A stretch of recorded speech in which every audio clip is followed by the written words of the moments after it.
bro, my fucking, can I cuss? Yeah, go for it. My thumbnails, bro, like they're literally just screenshots. Dude, that's what They're just screenshots. And the bubbles. The funniest part. And then I go to Snapchat, put the goddamn speech bubble. I'll be feeling like such a fucking cornball, bro. Like if I want like the speech bubbles, you know, I just use like a fucking text bubble from Snapchat. That I was watching. I checked out some of your YouTube videos today because I just wanted to like see what was up. Because I watched when you like first started and you did like a boxing match, like it was like fighting in the backyard or some shit, and I was like, this is entertaining as hell. Hell yeah, I was doing it with my he's not my brother, but he's like my brother, you know, like blood wouldn't change the bond. But he at first started off because he wanted to get in shape. He a little fat boy, you know. So I'm like, all right, you know, we can do some stuff, let's spar, it'd be good content. He was talking about getting the channel going, so we just got together. I know exactly what video you're talking about. We got together in the backyard, and it was a good time. So it's just good, like you said, to see the progression, and I'm still just starting. So yeah, definitely, it takes time. And then like, when did you first get into like everything with boxing? We should just do like a phone show before like who is this guy? You know yeah. I feel like we haven't even done the intro. We just started talking. Should I just do like a? This will happen when you with all your homies and y'all just all fuck with each other. It's just like one big ass podcast every day. So today we got Danny, aka DDK. My man. I describe him as a YouTuber, a boxer, and a baller too. But, I appreciate it. But man. yeah. How's it going, dude? It's good, man. Pleasure to have me. I appreciate it. You guys are doing the hell of a thing over here with this podcast, and I'm just happy that you guys called me into it. Yeah, definitely. I mean, it's crazy. We met like, what was that, like 4 or 5 years ago? I met him in my math class. Exactly. I remember that. Me and Max just he was like, bro, you know? I was like, bro, I have no fucking idea what he's talking about, and that's just, you know, how we started talking. I think it was like the first date, right? You like came in like a little late, and then you said like, bro. Quick story. We can get into it, right? Yeah. Oh my God. Listen. So me and Max had the same math class, obviously, and there was this. I think I know about. I don't even know her name. I know exactly what she looks like, though. I know exactly what she looks like. I'm gonna just be honest, bro. Like, she was very annoying, right? And like, you know how like when a girl is feeling you, but instead of just saying that she's feeling you, she's trying to do everything to get your attention to show you that she's feeling you. Right, yeah. And that's every day. That's what she was doing in class. And so I remember me and Max, this is kind of like how we got cool. It was one day, she was like her and Max were sitting behind me, right? Yeah. And I was sitting in front of them, and she was doing some shit. I don't know if she was like hitting me with a pencil. I don't know what it was, bro, but she was doing some crazy shit to try to get my attention. And I just turned around, and sorry, sweetheart, but I just went off that day, and I was like, bro, like, leave me alone. Like, stop. You know what I mean? Yeah, this story's kind of coming back to me. I remember hearing about it. So ever since then, me and Max was like, he was like, yo, I fuck with you. I was like, I fuck with you too. And we just started, you know. We're both just like, damn, she's annoying. And she still did shit after that, too. Bro, all great stories or all bad stories either start or end with a woman. Honestly, no disrespect to my queens watching this, but it just is what it is. It goes Shout out both to like ways. the 5% audience. But yeah, and then I remember also we were watching like Jake Paul versus Anissa and Gabe. Do you remember watching that fight with us? I remember that fight. I remember you didn't really the great time that we had also that night, just you know, fellowshipping with brothers, you know, and watching the fight. But honestly, bro, because I didn't mean to bypass your question. I'm sorry. You asked me how did it start? You know, boxing with me. Oh yeah. We can get into that. But wait.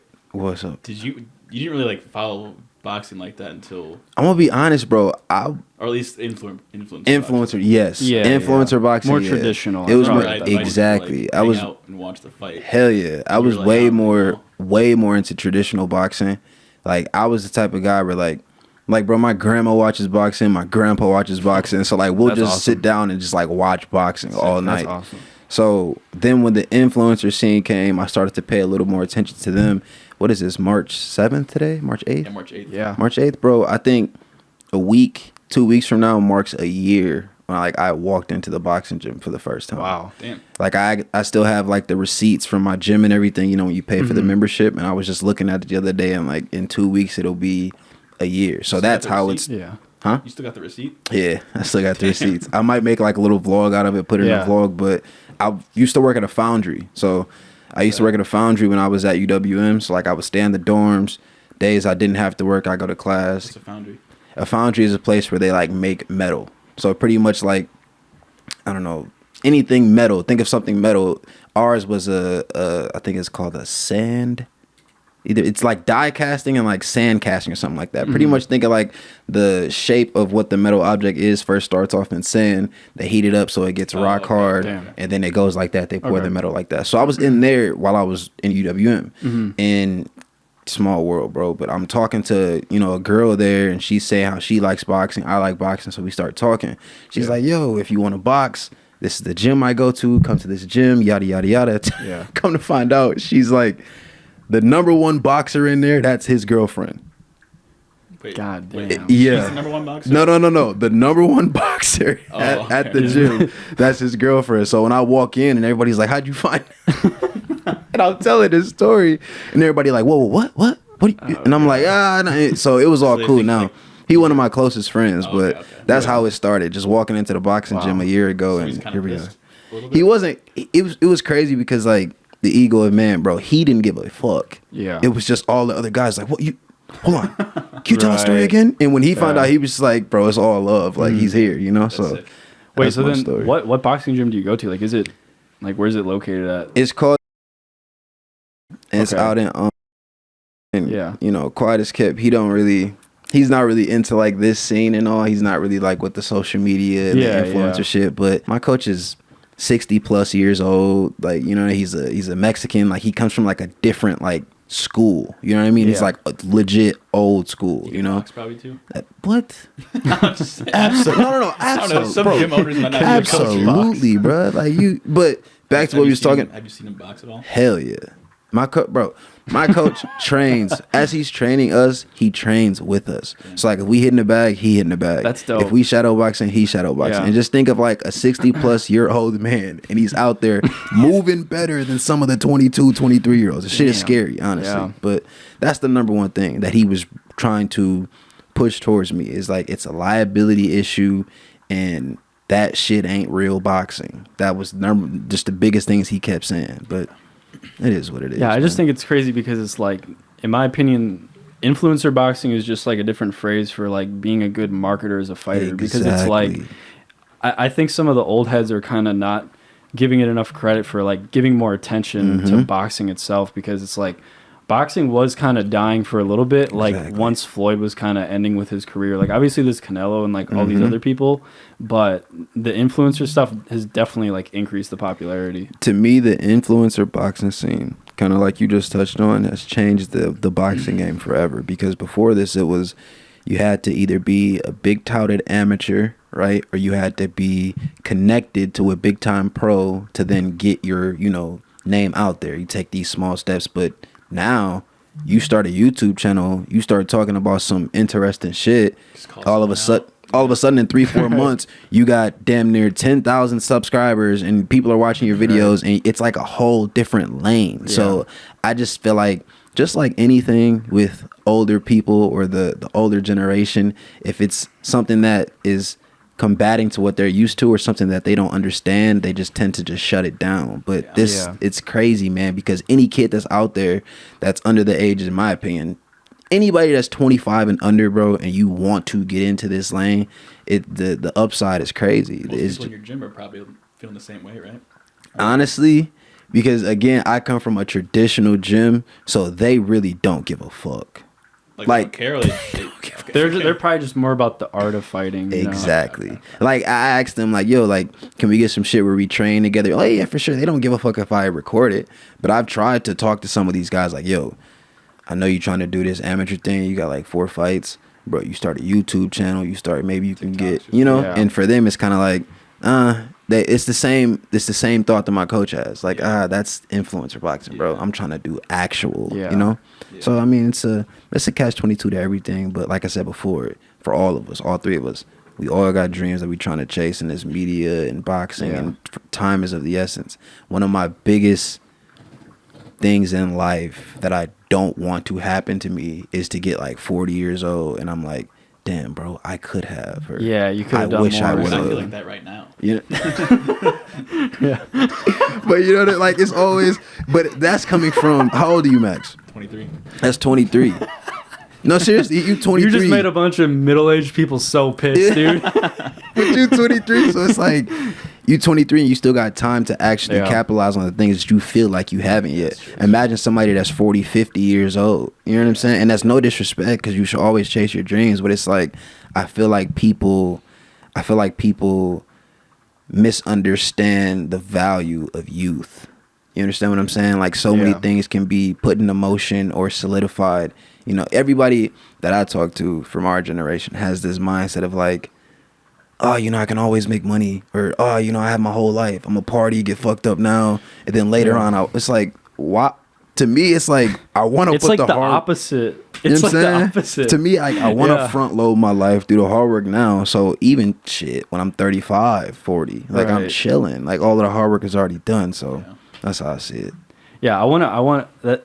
There's a lot of good points there. I feel like it's because when people are younger, it's like they just don't have that perspective of being older, and like you can just take everything for granted when you're in it. Absolutely. It's hard to kind of have that perspective, but like if you can definitely be like forward thinking, like you can catch that ahead of time. Hell yeah. But I was gonna ask you about, I kind of wanted to segue into your fight a bit that you just had, dude. How did like the fight even like come about? Like how did you get like in contact with everything and everything? So once I started training, right, at the boxing gym, I came across this community on Twitter, and I'm sure you probably have noticed it, but it's pretty much called the Small Creator Boxing Community. And the best way I can explain it to you guys and anybody, think of like the Misfits level and Kingpin and all of that shit, right?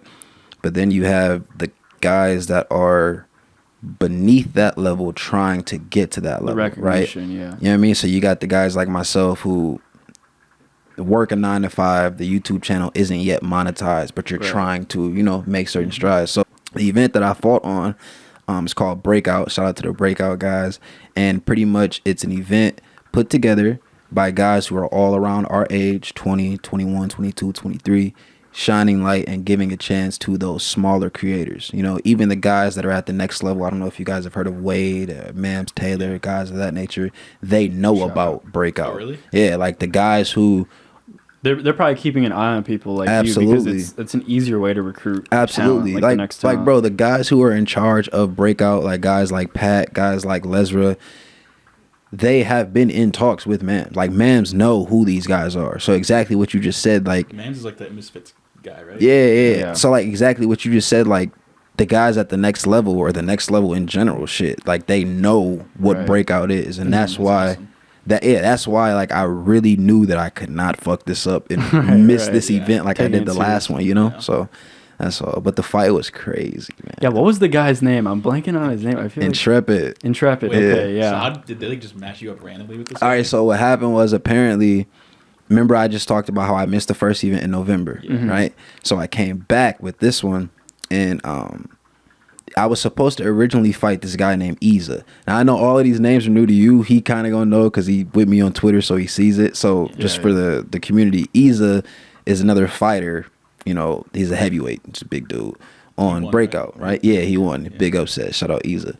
But I was supposed to originally fight him.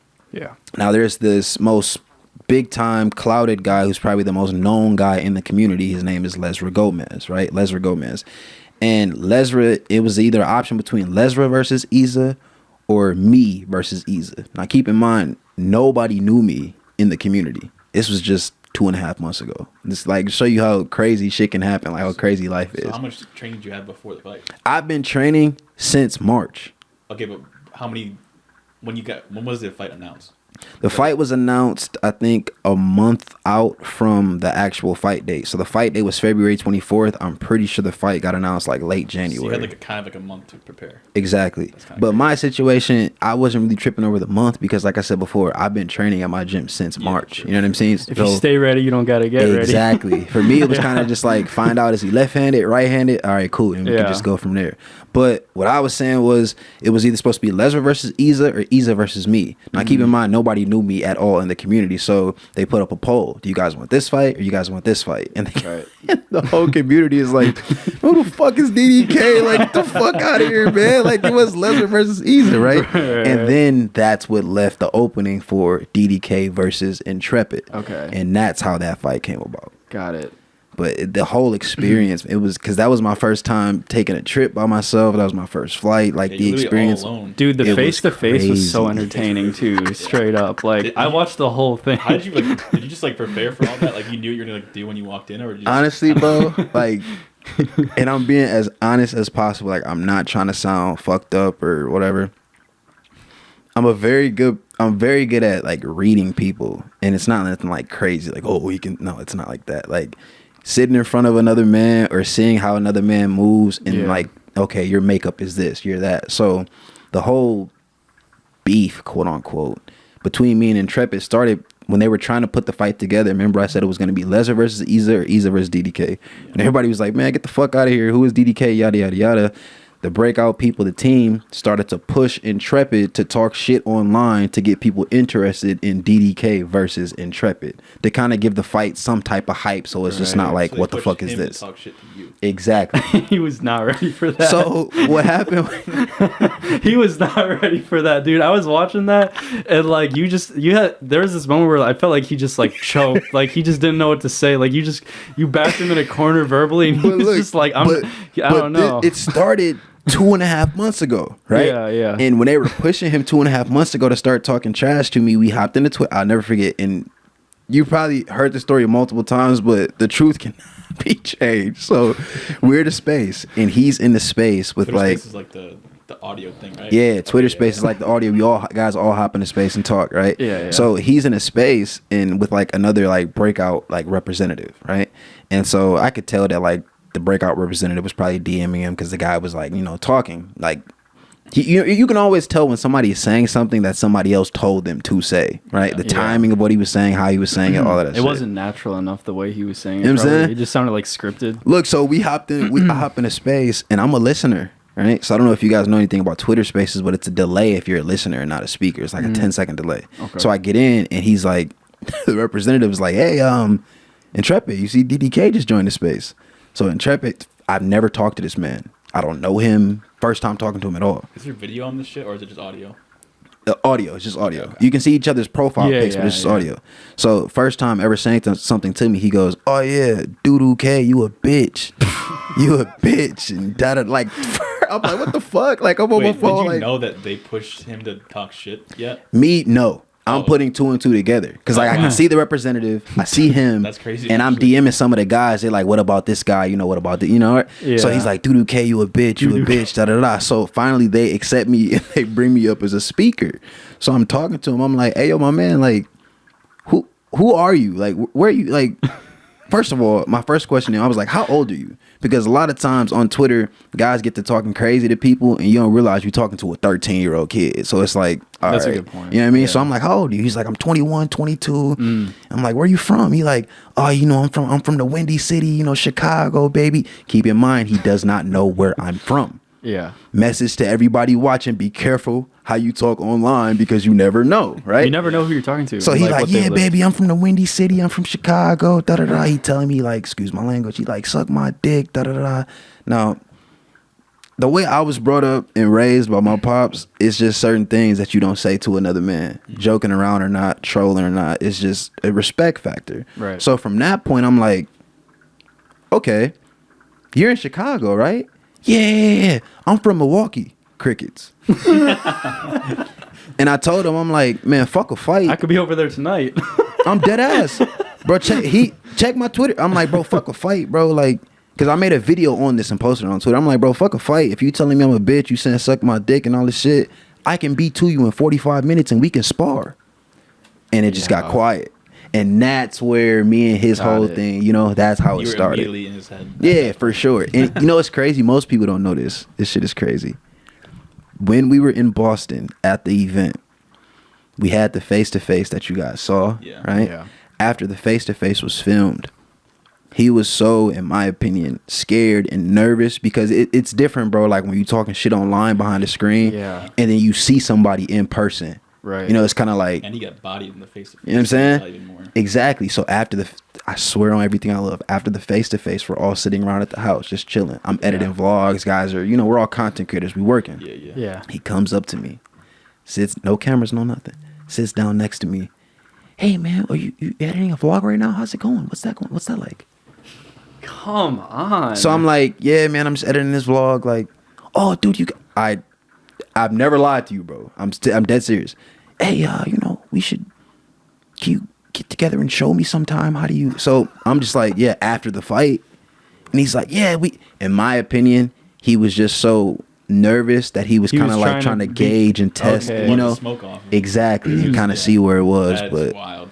It was crazy, man. That is crazy. The fight lasted, I think it was 42 seconds. Did that affect like the way you went into the fight at all? Like him doing that, or did that kind of just like did you kind of disregard that? Not at all. To me, it just confirmed everything that I had thought about him. Right. You know? I feel like it almost gives you more confidence. Probably. Exactly. Yeah. So it's like because it's like, and it's crazy because if you guys said you watched the face to face, you see me try to reach out and shake his hand, and he doesn't shake my hand. And then he does that after the fucking after the face to face, Yeah. he like dapped me up before he left, and I'm like, and I said to him, I said, oh, so now we off camera, you gonna shake my hand now? And he's just eating. I'm like, oh, okay. So when you talk about what did that do for me, it kind of just confirmed everything that I thought. It's one thing when you talk online to somebody, and then it's another thing if you see them in person. Are you gonna keep the same energy? And it's not on no street shit or no tough shit. It's just about being a man. That's like no disrespect at all. Hypothetical situation. If we were texting, right, setting up this podcast, and I was like, man, fuck you, bro. Like when I see you, bro, I'm gonna slap you. And then I see you and it's like, hey, what's up? Like, what the fuck is this? Like you said you was gonna slap, So that's where I'm coming from. So if he didn't like shit talk you in the beginning, like, do you think you would have done any shit talking at all, or do you think you would have kept it respectful? I definitely would have still popped my shit, but I would have kept it respectful. Absolutely. Because there's just certain lines that can't be crossed. Exactly. Okay. And to me, I don't know if you guys know this, but okay, so like it was a whole card. Me and Intrepid's fight was supposed to be like, it's okay, so like you have like the main card, then you have something that's called like the prelims, which is like the small event before the actual event, right? Me and Intrepid were like the second fight on the prelims, and because of all the trash talk and the back and forth, our fight literally got moved up to the main card. That's awesome. You know what I mean? So I think I still would have talked shit, bro, because I mean it's still about entertainment and getting people interested in you. But I feel like I would have kind of honestly been a little bit more dialed back because there was no ammunition for me to really go at him. Does that make sense? Yeah. So what about when you stared him down outside? Was that before or after the face off? Outside on the porch? Yeah. Okay, so like, I know what you're talking about. Around the corner. Or yeah. So we actually had like no lie 2 different face offs before the face to face. So it was like. But it wasn't, when I say 2 different face-offs, I'm not saying like times where you saw each other kind exactly. of thing. Oh, okay. Yeah. Like shooting to get like No. It wasn't like a shoot. It was like, okay, so you had the face-to-face that you guys saw. Before that, off camera, when he first walked in, because we were talking shit on Twitter, and he was saying all this shit he was going to say to me when he seen me. And I told him, I said, hey, my man, when I see you, the first thing I'm going to say is, what's up, scrub? And I'm going to just look at you. When I seen him in video, I said, what's up, scrub? When I seen him, and that was what it was. So we faced off on the porch. I kind of was doing like some little behind the scenes access type shit, creating vlogs. The real face off. Yeah, and I wanted to get a face to face with him on the porch, and that was before, and so of course that was a different type of energy than what the energy was on camera. But the fight was crazy, man. Do you think he expected you to kind of approach it the same way that he did? Like, I mean, we could call it fake or an act or whatever, but like, do you think he kind of expected that from you, and then when he realized like you weren't an act, like you were just authentic, it was kind of like, oh shit. I can definitely see it. Yes, to answer your question, yes, that's definitely what I think. I think that exactly what you just said. He thought that it was like, oh, we just pop shit on Twitter. When we see each other, it's gonna be but like Max will tell you. Well, even you guys both know the same way that I am on camera, or that you see me in my vlogs. Like that's the same way that I pop shit. Like. Before we even got into the building, we was all cracking jokes and laughing before we came up here, So like for me, this isn't really an act or like a character that I put on. I'm just like genuinely showing people my personality, and people online or YouTube or Twitter, they just tend to gravitate towards it. Too, especially if you're shooting like all the face-off stuff. Absolutely. I think sometimes people are just like, not to defend them, but the reasoning for why they do it. I feel like people are fearful to like just vulnerably be themselves. Absolutely. Like everybody that's probably like what his situation is, He was just like, just can't wait to fight, bro. Just can't wait to fight. He got clapped.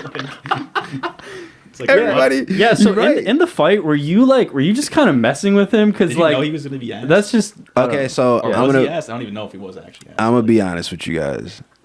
I didn't know what to expect up until maybe 2.5 weeks You saw him. into the fight. Nope, didn't see him. Just on Twitter. So people don't know, but Intrepid has been boxing longer than me.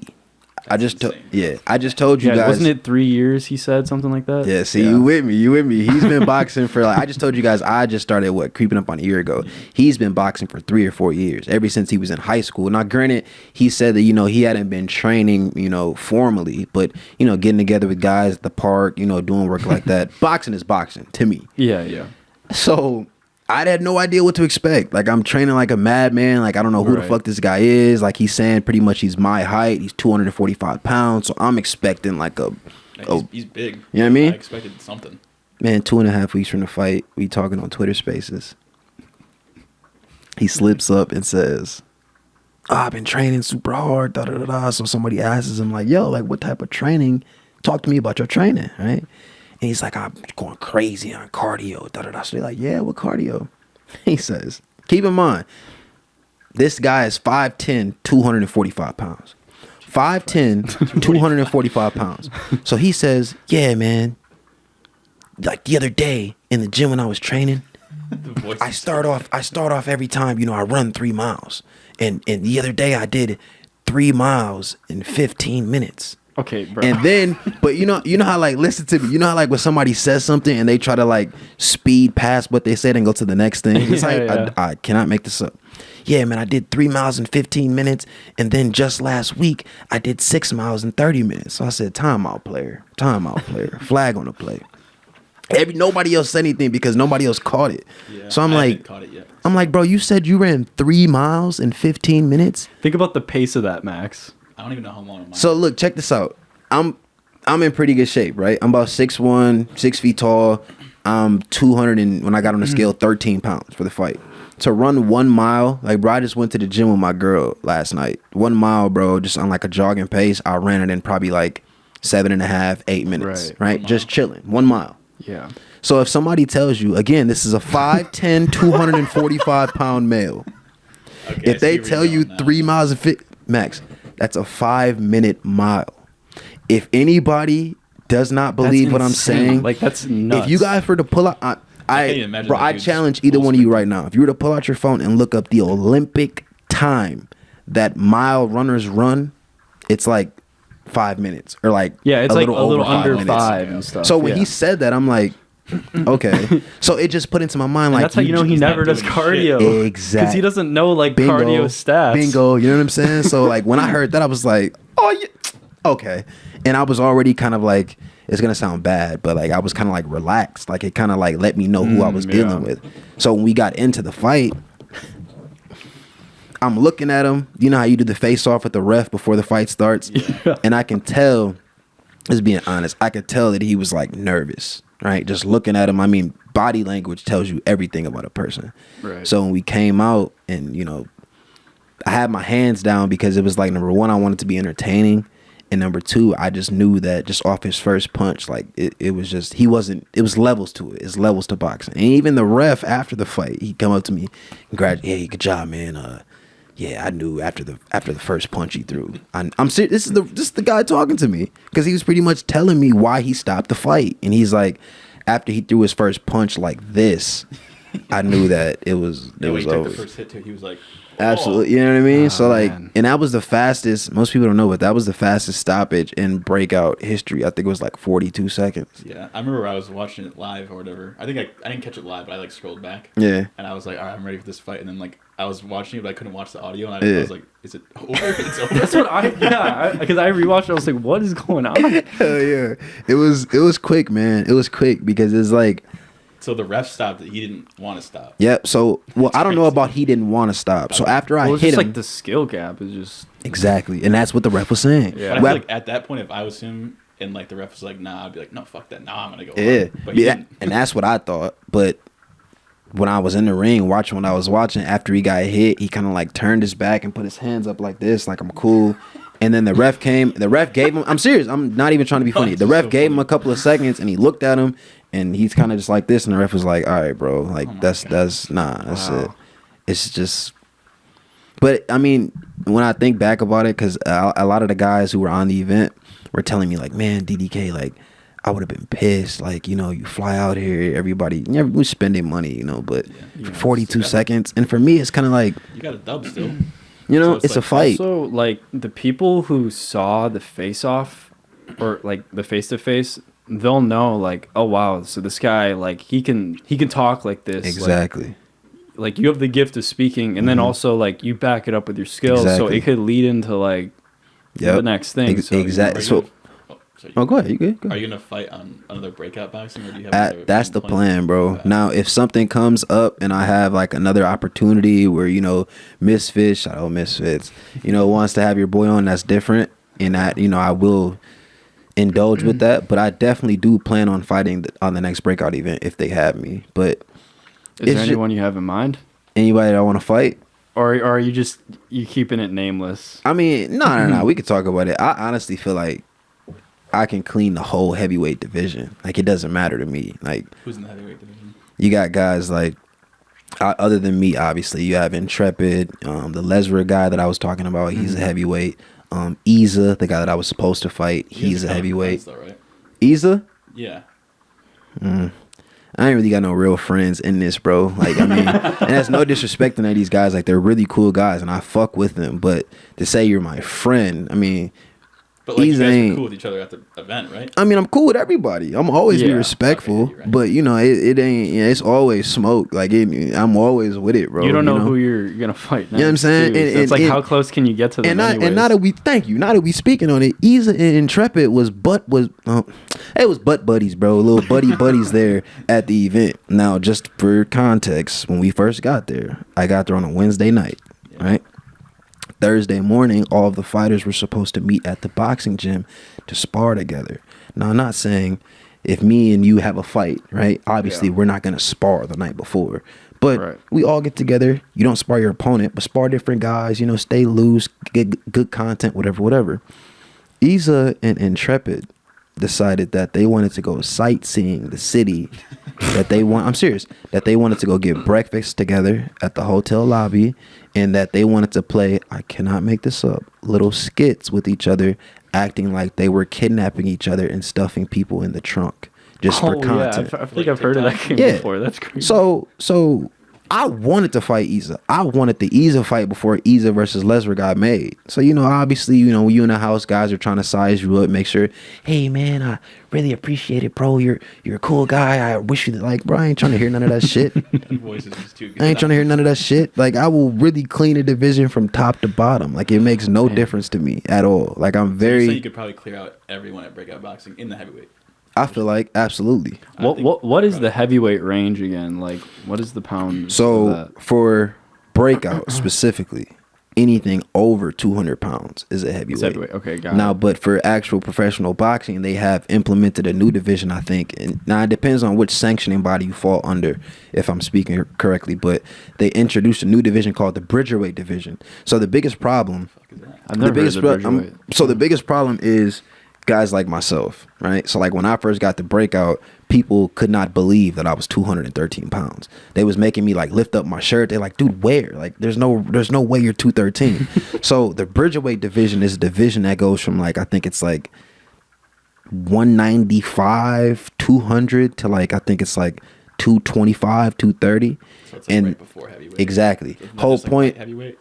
No, the whole point is you don't have guys that are 213 or 205 going against 270, 280 like a Tyson guys. Fury or something. Exactly. So you kind of try to keep everybody, grouped together in their weight, so it's like a more fair, competitive fight. Yeah. That's all it is. But I don't give a fuck who it is, bro. Like, I feel like I can clear the whole division, and I feel like, and I know the work that I put into the sport. I know the work that I put into content and everything like that. So for me, it don't matter who it is, lock them up, line them up, and I'll knock them down.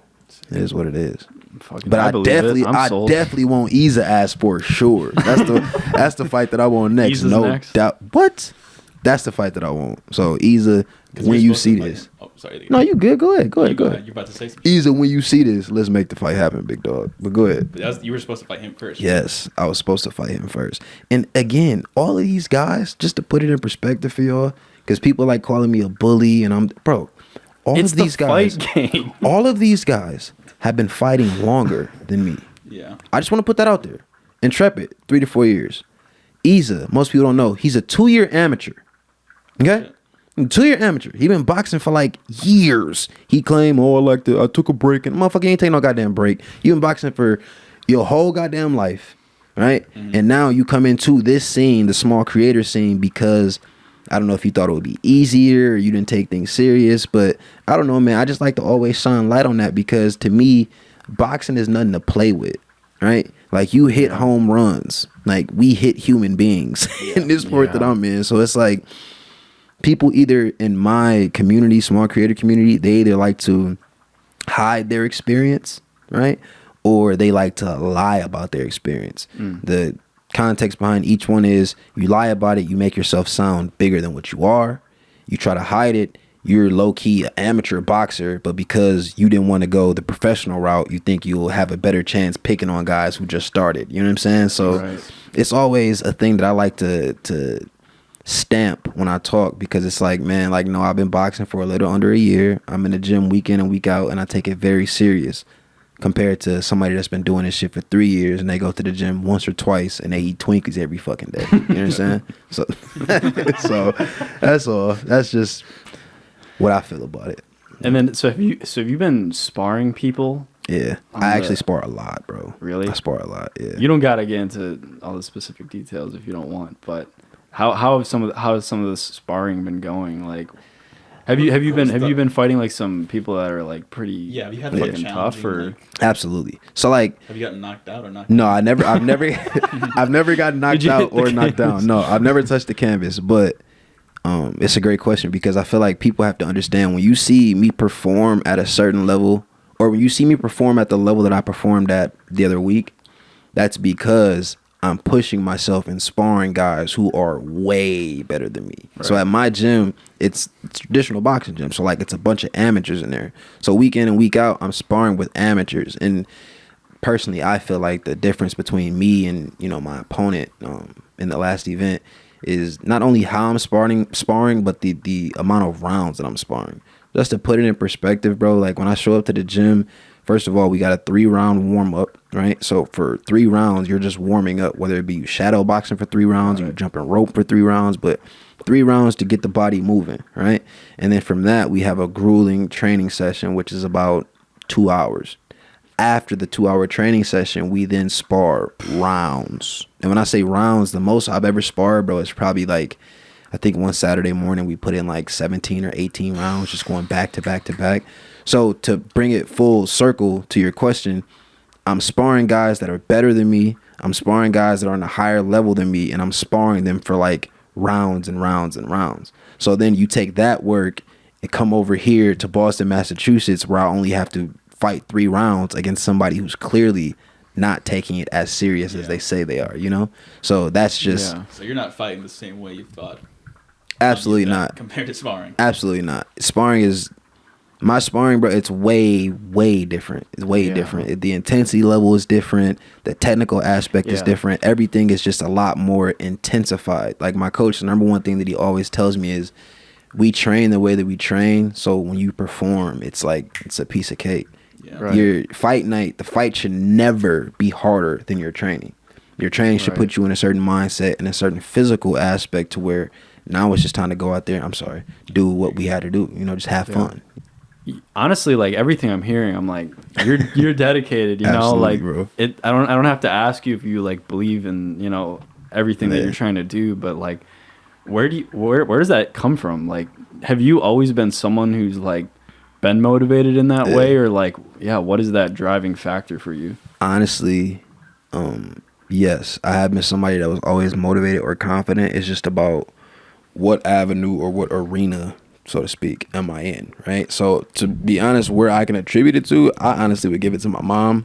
So my story, welcome to my TED Talk, real fast. My biological excuse me, my biological father died when I was probably like 6 years old, right?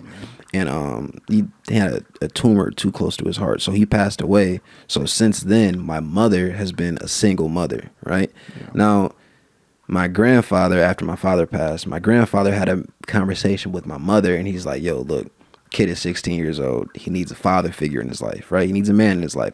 Let him come with us, the grandparents, for a few years, right? Mm-hmm. Get him through those formidable years. And once he starts high school, you know, move back in with you. Right. Cool. The only problem is, once I went with my grandparents, I wasn't going back. Like, think of like a Fresh Prince of Bel-Air situation, right? It's like, bro, like, I'm not going back. Like, it is, I love you, Mom, but it's like, everything is out here. Like, I done met girls out here. I got a job out here. It was like a different sports. Yeah, for sure. It was kind of like the suburbs, essentially, like a better, you know, environment, right? Not saying that my mom was never on drugs. She was never in the streets. Right. It wasn't like that. It was nothing that my mother did that it was just made like me circumstances. Exactly. There already, probably. Say it again. You were already used to it. Exactly. Absolutely. So once I got with my grandparents, like you just said, I got used to it. You know what I mean? So it was kind of like, all right. So then it was hard. Like moms, I don't know. Everything is out here, and that's kind of like how that situation went. So bringing it back full circle, I attribute my confidence and my resilience to my mother, because I mean, bro, you lose a husband, right?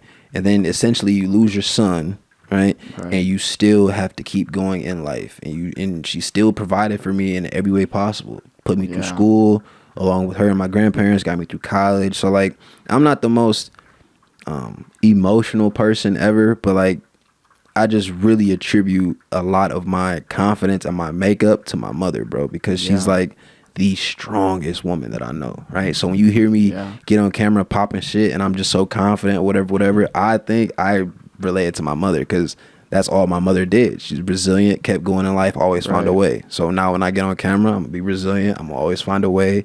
And just that's to me where the confidence comes from, along with the work that I put in. So does your mom keep up with like the boxing stuff? She does. When I first told her that I wanted to start boxing, she went on Instagram. She followed Misfits, right? So that's she's awesome. Like, I'm gonna be looking out. Da da da. She always calls me. My mom pretty much just got on my. Love you, Mom. She just got on my ass a little bit before I came here. I tried calling you. You didn't answer. Like, that's my mom, you know? So, yeah, man. She's very much so tuned in to what I'm doing online. So, yeah, that's awesome. Yeah. And, you know, I think a lot of people, they're just, like, missing that thing that's, like, bigger than, like, the materialistic world that they live in, or, like, just, like, the bullshit kind of artificial goals. Absolutely. Like, it clearly seems like what motivates you is just something that's, like, a lot deeper than probably like some of the other people you'll end up fighting.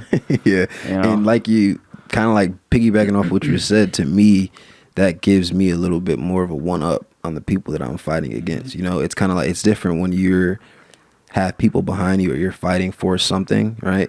Versus somebody who kind of just wants to get their name out there. It's a little different, you know what I mean? And I attribute it to not only my mother, but just my upbringing and my background, you know, like very, very, very faith-based and everything like that. So to me, just my relationship with God, you know, my faith in Jesus Christ and everything that I came up with, that's kind of like the makeup of who DDK is. That's why I'm able to have a grounded conversation and I'm talking to guys, and you know what I mean? So like, I just come from a very grounded base, and I recognize that it's a blessing, because like not everybody can say that. Right. You know what I mean? Like not everybody is as, I don't want to use the word lucky, but as fortunate to come from a very calm, grounded situation. Like I said, when my father passed away, my grandfather jumped in like that, you know? Is this your dad's father or your mom's father? It was actually my mom's father. My mom's, in my family, we don't do the whole, you know, stepdad thing, whatever. So technically it's on my mom's side, but you know, Okay. But yeah, man, just coming from that base and that foundation, to me, is what I attribute my, for lack of better, I know it's going to sound totally contradictory, but my calmness, I guess you could say, because like, I don't know, man, when you're grounded and based in something, and you know you have somebody looking out for you when you're not looking out for yourself, it makes life totally different. So I just attribute that to family and faith. Yeah. Some people still even have that and still don't, like, you know what I mean? Like, and like tapping into it, you know what I mean? Exactly. Like, you don't realize what you have either behind you or in front of you. So I think sometimes also, like, people just maybe some people aren't put in situations where like they feel like they not need, but like people have to find their faith later, or like what their belief system is or something, and like it's sometimes it just takes certain people like a longer amount of time than others. Remember we were talking about before how time is of the essence, right? Yeah. And everything, like you just said, it's a journey. Some people, even though I just said, you know, that I'm grounded in base, like you just said, some people are not. Some people are still searching. Some people are still spending that time trying to find they're there. And for me, I attribute it as a blessing, and I'm very, very, very much careful with how I move because I know that time is of the essence. So I can't spend all of this time fucking my life up, fucking my path up, and then having to fix things and then get going again. Does that make sense? Yeah. You know, I kind of just try to stay the course, stay prayed up and stay grounded in what I'm grounded in and how I came to be who I am, and everything else would correct itself. That's how I look at it. What do you think like the biggest sacrifices have been that you've had to make? Man, I know you could probably go a bunch of different directions with that, but like what's the one that stands out? I would say the number one sacrifice that I've made since boxing. Not talking to that girl in math class. Call back. Honestly, bro, it's just the time that I spend with people. Yeah, is the number one sacrifice. Like obviously, that's what you can relate. I can relate to that big time. Yeah, 100%, definitely. So like I was the next thing that I was gonna say was gonna be women, like my lady and everything. Ask me that question next. But anyways, I would say the time that I spend with people, because literally, bro, my life since I started boxing, wake up, go to work, from work, come home, change, go to the boxing gym, right? After I get home from the boxing gym, try to get a video edited, because this whole time I'm still recording because I vlog my life, right? So the whole day I'm recording. You're recording every day? Yeah. Whole time I'm recording. So when I get home from the boxing gym, trying to make a vlog, right? Trying to get the vlog uploaded for consistency, and then trying to still find time to hang out with friends or hang out with my girl. You know what I mean? Yeah. So like I would say the number one thing has just been sacrificing the time that I spend with people. You don't really understand, because I hear it all the time, but you never really understand that boxing is a lonely sport until you in boxing. And you start to see like, bro, every day I've been doing the same thing. Like every day I've been eating the same thing. Like, bro, like when I go to Chipotle, they don't even ask me for my order. They already know what it is. You know what I mean? Give me some rice, give me some chicken. What's your Chipotle order? A little stupid steak, question. A little steak bowl. You know, I like the white rice. Give me some steak. I don't really like, I like beans. I don't really like too much queso sauce. But I put the, what is that? The fajitas? Am I saying that right? Put the fajitas on there. Put the corn on there. Put the, you know? So like it's, the point that I'm making is, bro, everything that I do in my life since I started boxing has been like routine, has been like discipline. And this is what you do. And eventually I'm just going to say it. Eventually it did get boring. And eventually, not the sport of boxing, but just the routine. Because it's kind of like, you think like, bro, like I'm 24. Like my girl mad at me because she ain't seen me in a week because I've just been in the gym. I go to Chipotle. I've been eating the same thing. Granted, I'm getting better at my craft. Yeah. But it's kind of like you just see like the sacrifices to become great at something. You see the sacrifices that come with it. And for me, it's just about finding balance. Right? My father has this saying all the time. It's like, bro, you can't just give 100% here to your craft and then you just don't talk to your girl. Like he's like, that just doesn't make sense. Like the same energy that you give over here to work needs to be brought back home, you know? So that's me. The biggest thing that I've noticed in boxing is just sacrificing time with other people. Also, it's not like a team sport either. So you're all on me, bro. Exactly. All on me. So it's not like if I'm showing up, it's not like if I showed up in Boston and I'm like, oh shit, my shoulders are kind of tight. Hey, bro, you got this. I'm gonna just stand in the corner and, you know, you like, I can't do that. You know what I mean? Like I'm the only, like my own coach can't even fight for me, you know? So do you have times where like you kind of doubt like the sacrifices you're making? Like what kind of keeps you going when, you know, you have those moments where you're like, maybe I'm just like not making like, am I wasting my time decision, or like, is this even going to lead to anything? Like, I don't know. How do you kind of deal with that? I'm going to be honest. I had those thoughts. So when I first started boxing, right, and you're going to the gym and you're training with these high level guys, it's like, okay, I'm getting better. Like, okay, they telling me I'm naturally talented. They telling me I'm catching on quicker than they caught on. Okay. Yeah. But then kind of like after that point, it's kind of like you get beat up in a sparring session. It's like, bro, like, is this for me? Like, bro, like I've been training for 3 months and I felt like I couldn't touch him at all. Like, what am I, you know what I mean? Like, am I really getting better? Am I like, is this like, I just posted a YouTube video, like I barely got 200 views, you know? So like those thoughts always, and for me, it was kind of like early on, those thoughts creeped in. But the more and more, cause I was the type of guy where like after we train, like my shorty would get mad at me because like we're supposed to go out to eat after I get home from training, but I'm home an hour late. And she was like, what the fuck? Like, I just stayed after and I was talking to the coach, like asking him how I look. Am I getting better? You know? And his whole thing is just, yo, you might not be able to see it. You might not be able to feel it, but just keep coming, stay consistent. And so over time, to answer your question, bro, consistency for me is what killed all of those negative thoughts. Because I mean, I'm not gonna lie, yeah, the thoughts do pop up, but it's like, bro, I'm in this motherfucker every day. Yeah, you know, it's it's the decision you made. I'm pushing myself every day, so it's like good things have to happen. Like when you dedicate yourself to something, when you make a routine, and when you really like buckle down, bro, it's only a matter of time until your preparation meets your opportunity. That's how I look at it. Yeah, boxing and the YouTube shit's like kind of like a parallel too, because you have to be consistent in both. Absolutely, so you're consistent in both of them. And in my situation, you know, like I'm not like in a huge like group. You know what I mean? Like it's like just me. Like it's my life, my vlogs, and what I'm trying to do. So you're absolutely right. It's a parallel because it's like, boxing is lonely. You get lonely dodging punches and going home and not doing shit. But also YouTube, in a way, it does get lonely too, because it's like, bro, every day I'm just vlogging, editing, uploading, repeat. You know? Yeah. So most people don't see that though. Like you guys know, but like most people don't understand that like. Yeah, YouTube's watch. Not easy. No, people think it's easy, but like my pop said that to me, bro. All the back end stuff is like the stuff that people never see, and it's like that's where the frustration comes in. Bro, when I first started I mean, all you gotta do is just put a video up. Like it's not, you know what I'm saying? Like it's not as easy as it. It's not even as fuck how it sounds. It's not as easy as it looks. Like people right now, like when y'all watching this podcast, you gonna like watch it. You'll probably laugh.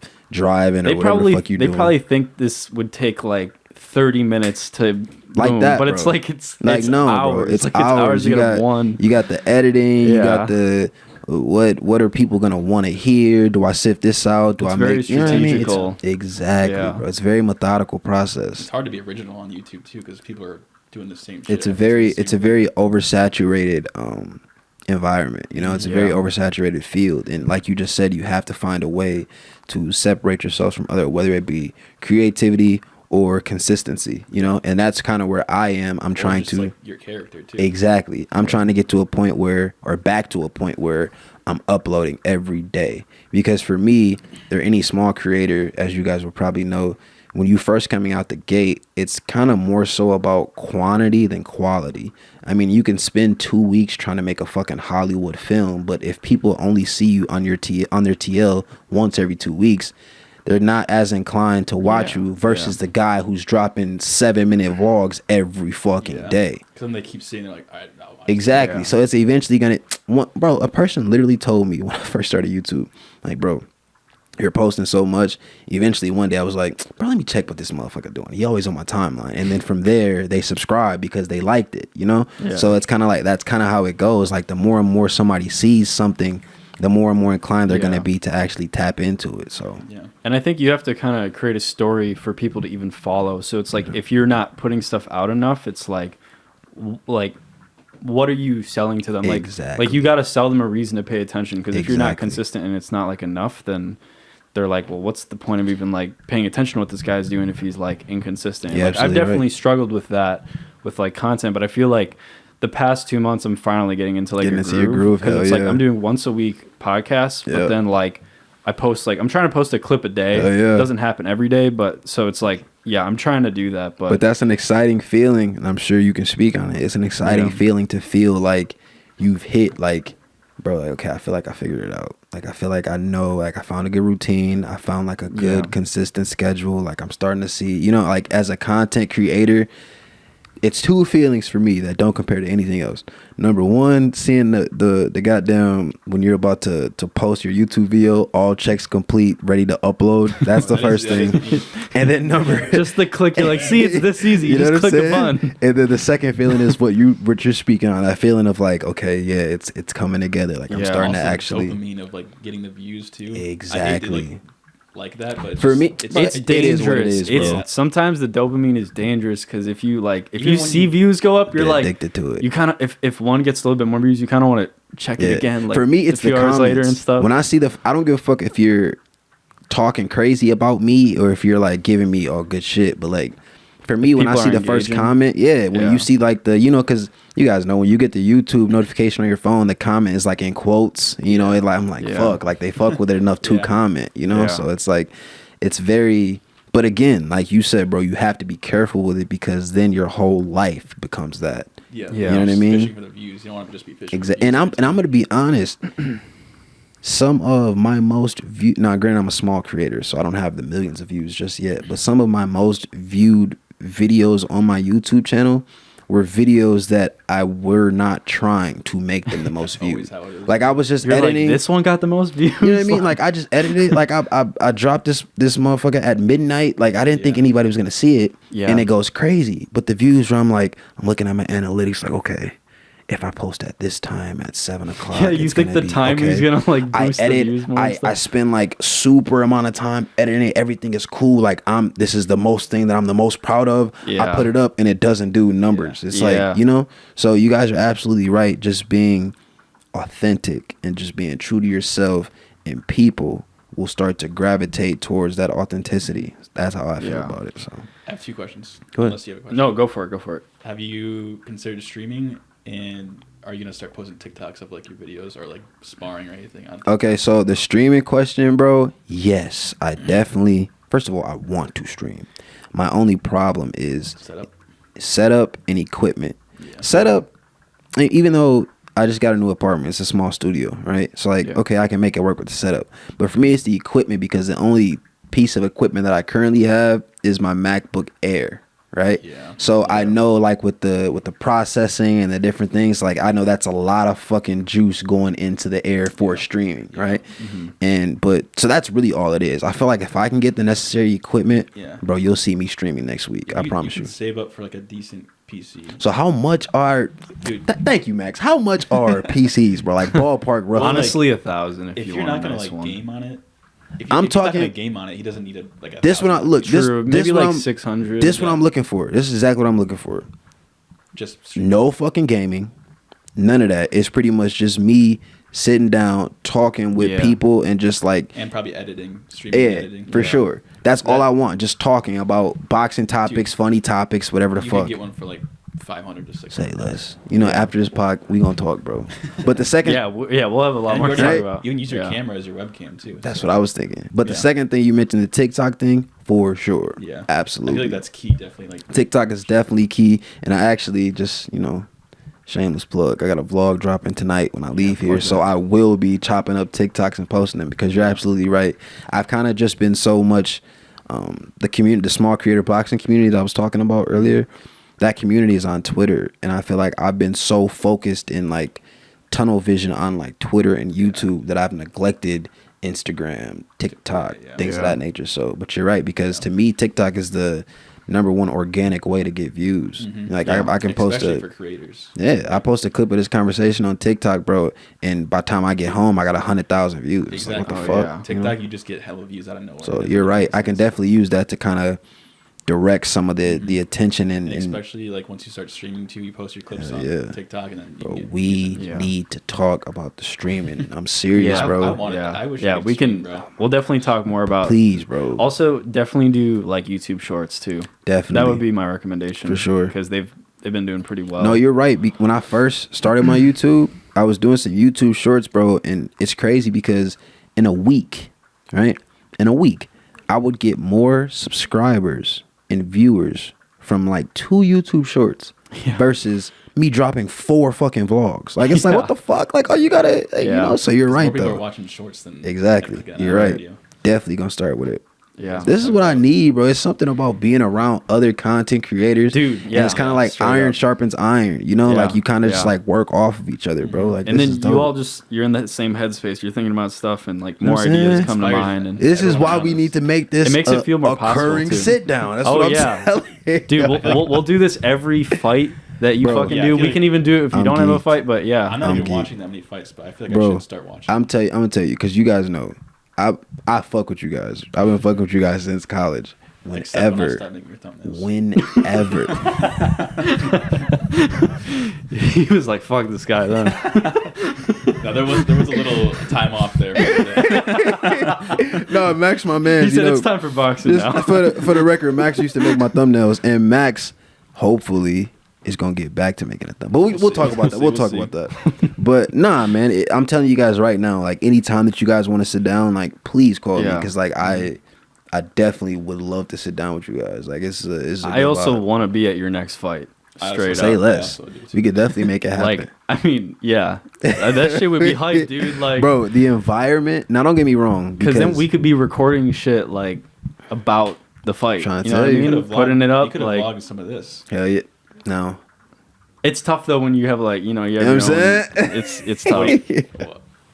like because do you do your vlogs on like a camera? Well, or do you I'm do it saying on you your could've been, phone? like, you no. know, He was saying I could have vlogged some of this. Not I like was- like the entire. I'm just saying. Yeah. you Oh could, yeah, like, just have a show- little snippet in I the was kinda- background. and like I was- show what was going on. Yeah. I was kind of like, it's crazy. Like I was kind of like trying to figure out a point where like I could like pull out my phone and not like look weird and kind of like get like a little. But it's crazy you said it because I Oh was yeah, thinking yeah. about that. You can do whatever, Yeah. man. But honestly, bro, the environment, because you talked about being at the next fight, bro, fucking great. Now, don't get me wrong, they did have technical difficulties, right? Some of the cameras that they were using, some of the things that they thought were streaming weren't streaming, and so on and so forth. But Yeah. bro, the fucking environment, like in the gym, in person, was insane. People were Like just like hyped or like was it just hype that intense? shit. It was very intense because you had one card where you had a creator that flew all the way over here from the UK. So it was, Did he win or lose? no, he lost. But shout out, Dude flew 12 hours to get his ass beat. shout out Chapel. He had a good time. I feel though. bad, I feel you know what I'm saying? But like he Talking was shit fighting. about people that beat my It's ass. crazy because he was fighting the CEO of Breakout, the guy who Oh. started Breakout. What's the guy that was doing at the table at the face to face? Taylor at the no, not him. That's my boy George. That's Okay, George. okay, He's like a yeah. part of the like staff, but He the didn't guy, say shit in terms of yeah, face-to-face. the guy who started Breakout. His name is Pad Thai Fusion. Shout out Pad Thai Fusion. He was kind of like having like this USA versus the UK, right? So it's crazy. I'll post some of the footage, but like when Pat came out with the flag and everything, everybody was chanting like USA, USA. Everybody was banging on the ring. Like it was like a crazy. It was a crazy environment, bro. Crazy environment. Awesome, goddamn. Who do you Yeah. think would win in a boxing fight in your Hayden? Yeah. Okay. Now I'm gonna be honest. Let's break the fight down. I won't. Let's both not say anything. Yeah, because We can't any- who know We you can't know. feed him any bias. I got you. So I'm gonna break the fight down for y'all and for the people watching. I don't know if y'all know this, but these are two tall dudes, right? They taller than me, so fuck it. I'm not. I feel like we might be similar. First of all, I feel like it's gonna be an outside fight, okay? Because even though you guys are both tall, no homo. He's long. Like he got like long. He got, bro. I knew it was gonna happen. I knew it was gonna happen, bro. If you didn't preface it with that, I It was gonna probably happen. wouldn't have. He got long limbs. You know what I'm Yeah. saying? So, but I know that you watch boxing though. So Well, I he feel does like too, but- I know he watch it, but like you watch boxing, bro. You know what I'm saying? So I feel like it would be like him trying to stay on the outside behind his length and you up into a certain point being like, bro, fuck this, and trying to like get in on the inside. Does that make sense? That actually sounds pretty accurate. I Yeah. feel like that kind of would be the vibe. Hell yeah. Like I could definitely see you trying to keep him on the end of the jab. Like, stay away, I can bro. kind of Don't hit me. I can kind of see Max for a moment trying to like jab and stay on the outside, but then eventually I can see him being like, bro, fuck this, and just like trying to go straight Yeah. inside. But I think it's a good fight. It's a good fight. I remember that I agree. we did have like a minor, or not minor, like a Yeah, we did a small, little. like, we did a fight in the kitchen. Y'all had a No, spar? no headshots though. Y'all No had a little headshots. body spar? How you go? How you go? How you They go? said it was a draw. Yeah, it was a draw because you hit me like so many times in the stomach. I was like, motherfucker. I was like, started going. body shot, body shot. Honestly, it was exactly how you explained it. Bruh, those bro, one thing. one thing people don't realize, bro, the fucking body shots in boxing, They're sneaky. bro. Don't sleep on the body shots. Even move when that's Bro, going on, bro. first of all, and I'll speak on this. You know, you guys are my guys. So the guy that I just spoke about, the creator that flew from UK, he lost from a body shot, right? Just one or like It was one. It was one. The American. Yeah, the American. He was coming forward, right? He throwing punches, and I think like he like threw like 2 hooks up top, and then threw like a left hook to the body, right, which would be on his opponent's right side. And I never forget. I knew what happened, but like the whole gym was freaking out. So is that the liver? Or Exactly. Liver shot? Yeah. Exactly. He got hit So in the face, and then he got hit in the stomach. yeah. So That sucks. no, honestly. So like what happened was, it was crazy because everybody in the gym was kind of freaking out because they didn't know what happened. Yeah. So when you can go back and watch the Did he tape. get not like knocked down? Was he like on his knees? No, he type was on the shit? floor. He was on the floor. Oh, damn. So when you go back and watch the tape, after he got hit with the body shot, he kind of like walked forward for like 5 seconds, and then like he was like, "Nah." You literally heard him say, "I'm good. I can't continue. Yeah. Like it's cool." And then after that, seconds later, you see him sprawled out, laying on the ground. So everybody in the gym is freaking out, like, Yeah. "Did he pass out? Did he whatever?" And I'm just sitting there like, he ain't pass out. Like. That's a body shot. Where people got to realize, man, if you don't box, when you get touched in the liver, dude, like your whole body, like how long does that like? Dude, it lasts like probably like 5 minutes or so. Like it's a different feeling. It feels like you got the wind knocked out of like your rib or something. Like it's bro, hard to describe. It's very hard. That's what I was. It it's feels so like your hard to body describe, like bro. clenches up. Like you're just like like a cramp almost. you like like a curl cramp. up. You It like kinda curl feels up like a on the cramp. ground. Cramps are the It's like a worst. cramp that's like, okay, so like the best way I could put Like it, your whole stomach. when you think about when you get a cramp, like if this like your leg muscle, your cramp is just like this, right? Yeah. A liver shot is kind of like you feel it like it's kind of like pulsing? it's kind of like pulsing / cramping, so it's kind of like your whole body kind of like shuts down. Yeah. And that's what happened with him. Like he was on the ground and he was Goddamn. kind of like trying to like breathe it. You have to like breathe it through. It's That's all probably you can hard do. to breathe too, because you're like, Exactly. And isn't that what happened to? Did you watch Ryan Garcia versus Yes, sir. Gervonta Davis? That's what happened Yes, to Ryan sir. Garcia, That's right? exactly That's what why he happened to dropped Ryan on the Garcia. ground. That's exactly what crazy happened to shit Ryan. going on with Ryan We Garcia. could talk about that People too. were like, he's a pussy because he like took a knee, and it's like, dude, he got a So liver shot. most Like, people don't realize, you but can't get up from that. it's funny, but it's not funny. So this is war, right? Boxing is war. Yeah. It's a fight game. So allegedly, Gervonta Tank Davis has sent like a spy or a mole to be in Ryan Garcia's camp. Yeah. So one of the guys that Ryan was sparring was essentially relaying information back to Tank. I know it Is it sounds, huh? is it allowed? I mean, yes and no. There's no rule. It's that unethical, says but it's not exactly. that you can't do it. You got to realize, bro. Like this is war. You know And you what I'm could saying? do it the other way, or like he could Yeah, decide to try to I see do that. it Like, to that's a Gervonta. good Like if I'm But fighting, you got to know the people that you're sparring. Like that's kind Exactly. of why they like pick specific sparring exactly. partners. That's usually why he's absolutely right. At the professional level, most times they don't allow recording in the gym unless they're the ones Wait, so recording it. they assigned someone to spar Ryan Garcia, Yeah. and then he reported back. Okay, so this what my bad. So this what happened. So his I don't know his exact name, but his nickname was he's Mongolian, so they started calling him the Mongolian Mole, right? So he was in the camp sparring with Ryan Garcia, and apparently he caught Ryan with a body shot to the liver that allegedly injured Ryan's ribs. Like the guy hit Ryan so hard that like, you know, he like hurt him in sparring. Oh So my it goes God, I back didn't know that. in the Mongolian Mole, I guess relayed the information back So insane. to So he was like, go for that. Then. yeah, check me out. So he relayed the information That's back to kinda fucked up. Look, he relayed the information back to Tank's camp. So now when they're doing the face to face, Tank is like telling Ryan like, "Yo, like I know you got hurt this camp. Like Yeah. I know you're." So now Ryan's like, "Oh, it's a mental game, bro." So like Ryan's like, "How the fuck do you?" Right? So he's like freaking out. And in the fight, the punch that put Ryan on, you know, take a knee was, if you watch, it was a liver shot. Like he touched him right in the rib cage, right in the liver, and that's what it is. Can't like you can't block that shot forever if you're trying to exchange. Like That's eventually fair. there's going to be an opening, but it's a matter of like And that was if the Gervonta thing. is going to catch that. And that was the thing. Like if you go back and you study the fight, Ryan was really, I don't want to say wild, but he kind of like threw like the same sequence of punches over and over again. And when you're going against like a high level fighter, it's crazy to watch, bro, because I've been in the gym before watching certain guys who have like a bunch of fights, right? And it's like the difference between that level and like the levels below them is like how fast they're able to like make an adjustment, right? So like if I'm sparring with Max right now and Max catch me with like a good like left hand, it's like, okay, cool.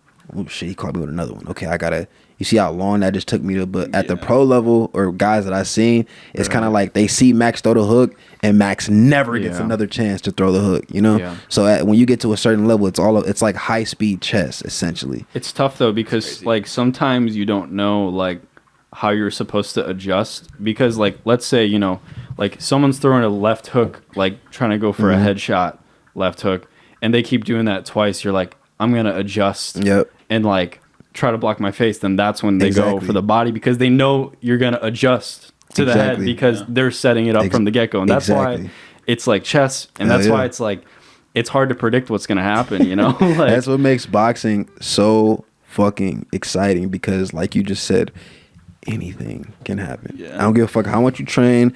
I don't give a fuck how good of shape you're in. One punch can change anybody's life. You know what I mean? And anything can happen. And like you just said, a lot of times you see guys at the high level or even at the amateur level, you see them setting guys up. So like if I'm sparring Max, I'm gonna keep hitting Max with a left jab over and over and over again until eventually Max is going to bring his right hand up to cover that side of his face, and then the liver is open. Then I'm going to touch his liver. And then I'm going to touch, Even if I don't fall for the bait, you can still capitalize on that. Exactly. It's all about, I just can't stress enough that boxing is more mental. If I had to put it into like numbers, bro, to me, I think boxing is like probably 90% mental and 10% physical. Yeah, because it's like, everyone's expected to be like physically trained and fit. So then it's like, what next sets you apart? That? Exactly. Honestly, to be honest with you guys, I feel like that's how I beat Intrepid. It was a mental battle. I feel like I had him beat in his head way before. Exactly. Before the fight, I feel like I'd already. Really impressive too. I appreciate it, bro. Straight up. I appreciate it, but it's just mental. That's all. So it's like I said before when we were talking about the Mongolian movies, like, damn, that's harsh. That's unethical. Like, yeah, but a lot of shit is harsh and unethical when you're asked. All right, we should wrap it up because the camera's down. This was fun. Yeah, this was a blast. Do you want to plug anything? I'll also put your links in the description. I appreciate it, bro. I got you. We went so fucking long Yeah. that the camera. I just want people to know, even if he cut it, he cut it. But bro, we went so fucking long that the fucking camera died and we was still talking about shit. But anyways, fucking Jake Paul for 2 hours, bro. We talked about Jake Paul for so long. Yeah, we'll make a decision on the edit, post edit. I'm gonna be honest with you before I plug my shit. I gotta fix my shit, bro. Cause like when people ask like, yo, you could plug your shit, and people say, yo, follow me here on everything. You got like underscores. I got like different names for every different. You gotta learn a whole code to get the ad to the Twitter. So pretty much what I would say, Twitter, real DDK _ that's Twitter, right? Nice. But I really want people to subscribe to my YouTube channel. Just type in DDK on YouTube, and I'm trying to get more consistent to push myself into the algorithm. So you kind of have to go, I think, to channels, search DDK, and then link will be in the description too. You know what I'm saying? Yeah. So, but subscribe to the YouTube channel. Road to 500 subs. Fuck yeah! Be on the lookout for next fight. Absolutely. Next fight, be on the lookout. I'm trying to be there. In talks with Breakout right now, so hopefully we can get something announced. And also be on the lookout for some, trio content between us three. If I can get them in a vlog, that'll be lit. We're definitely gonna start doing some more content together for sure. All right, guys, leave a like, subscribe, follow the Instagram, TikTok. You know the drill. Peace out. Appreciate you guys having me. Fuck yeah.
war. You know what I mean? So it's like, it is what it is, man. It's the fight game.